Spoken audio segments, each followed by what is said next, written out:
Hello, all benders and non-benders, and welcome back to Avatar Generations. Today we've got a brand new character to talk about today, the latest of the original powerful opponents for Avatar Generations, Captain Boqin. Now, this guy is a defensive earthbender.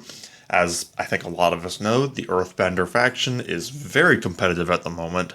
So we're just going to take a look at this guy and see what he brings to the table. Nice thing is, being a powerful opponent, he is effectively free to play, very cheap to get and power up.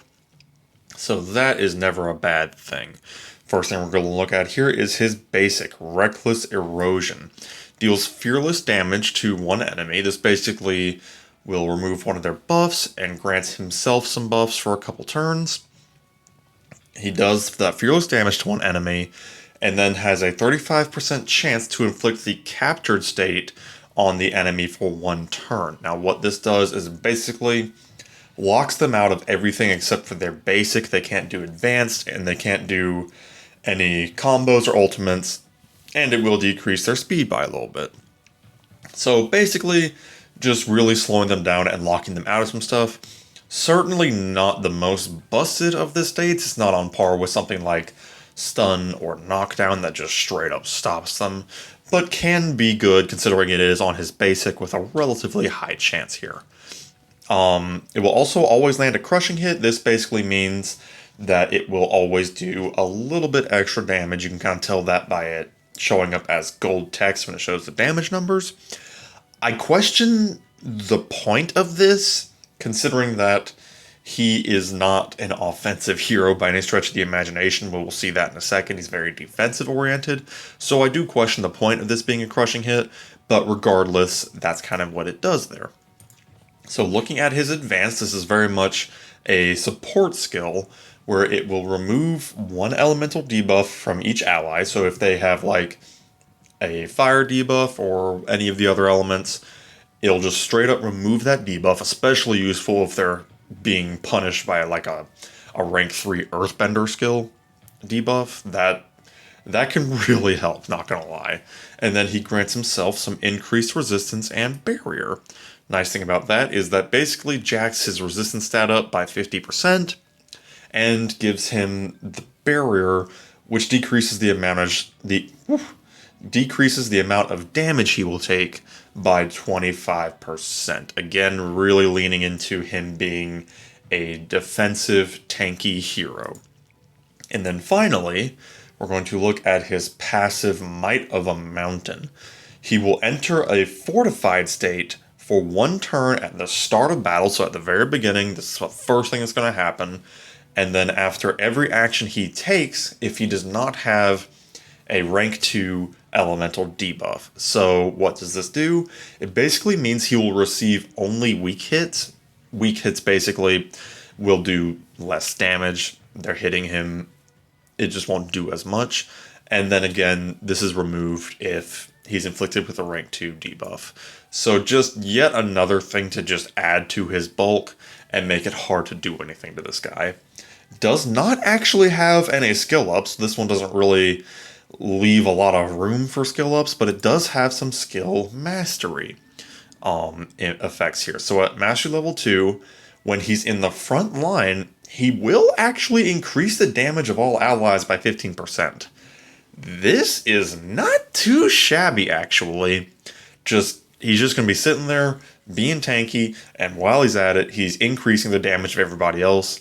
Especially considering this is a mastery level 2 effect, this is extremely accessible and arguably the best one on him. Taking a look at his mastery level 3, permanently increases his max HP and defense by 15% whenever he uses this advanced skill, basically making himself even bulkier. And then at mastery level 4, whenever he uses an advanced skill, he just heals himself for 25%. And this is a 3-turn cooldown. You're probably going to have him in the front line, so every 3 turns or so, he will be able to heal himself. So some very neat effects. Honestly, he really peaks at mastery level 2 here, being able to have that massive damage support. That's something that can really come in handy, especially with how meta Earthbenders are at the moment. Something to keep in mind there. Looking at his skills, he is extremely complete at just skill level 1. You do not need to summon any more for this guy. If you were summoning on it for the relic, kind of like I was, you would not suffer to just turn any copies of him into Peace Chaos tickets, because quite frankly, I mean, he gets a slightly higher chance of the capture state, which is meh at best, and then just at level 6 of all things, get some higher duration on these buffs, which he really does not need. So he is perfectly viable at skill level 1. No need to even think too much about that one. Now we are going to look at what he can do here. He's a defensive hero, so this really is not anything too complicated. HP and defense. Keep it simple. Just go HP, defense, mix and match whatever good artifacts you have in that regard. You can go for 2 set HP and some defense, or 2 set defense, some HP, or 3 sets of either one. Very simple. This is not rocket science here. The man's just there to stand in the front line and be bulky. Looking at some potential supports that work well with him, I would personally recommend the Platypus Bear if you're trying to build a team around him and having bulky units. Not only does this increase his defense if you're using the Platypus Bear as the support of the team, but if you have a character like Xingfu who does scale on defense, this guy can have boosts in more than one way. If you were lucky enough to have the Badger Mole, not a bad idea either. Looking at a couple of the 3-star options, the Meadow Vole really isn't going to help him. But if you do have another Earthbender who's really trying to put down debuffs like Boomy or somebody like that, then the increased accuracy can certainly help. And then, of course, we have the Lop-Eared Rabbit, which increases speed of Earth Kingdom characters. Not necessarily all Earthbenders, kind of something to keep in mind there, so not as universally useful. Like I said, if you're trying to build a team around defensive Earthbenders, the Platypus Bear is the pretty undisputed king of that, being a much more accessible 4-star. So yeah, looking at his relics, he does have quite a few options, being not only an Earthbender, but also a defensive unit. He has got a lot of options at his disposal. Of course, we do want to talk about the relic that came with him on his banner, Games of War. This is a 5-star relic that gives all Earthbenders a pretty impressive damage buff for 1 turn whenever he gains a buff. This can happen 3 times per battle. I believe at base it was 5%. And then if you do go all the way up, kind of like I did here, it can go up all the way to 15%. Kind of almost like an easier to get but limited use Champions belt that can apply for all allies. Bonus points for the fact that this does work on all Earthbenders, really making this a surprisingly good relic for a powerful opponent one. But looking at some more logical options as far as like 4-star and 3-star options, we do have the Origami Flower. Definitely something to keep in mind here, because this was the free event relic that came with him in the event shop. This will basically increase his defense by 50% for 1 turn whenever he enters a positive stance or state. Keep in mind, he's going to be doing that pretty much all the time. Pretty much every turn, he's just going to go into his positive state, meaning that if you give him this Origami Flower, it's pretty much going to be a permanent 50% defense boost.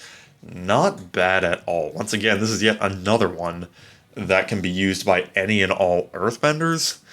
Earthbenders are getting the lion's share of the love, and I don't see that ending anytime soon.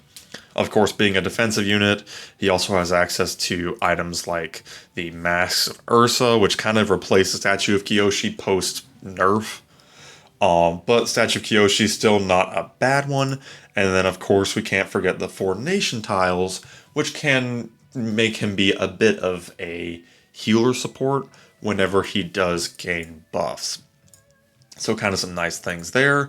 And then probably not as much of a logical option, but you do have the Cabbage Cart here, which once per battle can remove debuffs on him and heal him by 20%. This was another event one, so you might have it already max tiered, which is good for stats, but maybe not as practical on him, especially when compared to his other options. So basically, if you're not using Games of War, I'd recommend using either the Origami Flower, which is in the event shop right now, or the Masks of Ursa. You cannot go wrong there. So yeah, that is pretty much the breakdown of Boqin here. A very interesting character. Like I said, his basic is a little odd because captured state is not one of the most busted things in the world, and the fact that it deals a crushing hit is kind of superfluous for him. But everything else he's got everything else he has turns him into a bulky earthbender monster. And with how important earthbenders are in Arena right now, he might be the guy that can perfectly round out your team and make it even worse than it already is. So yeah, if you did get this character, hope you are enjoying him and getting some good use out of him, and hope this analysis video has helped you decide whether or not you want to build this very cool free character. So yeah, hope you all have enjoyed this analysis, and we will see you in the next video. Have a good one.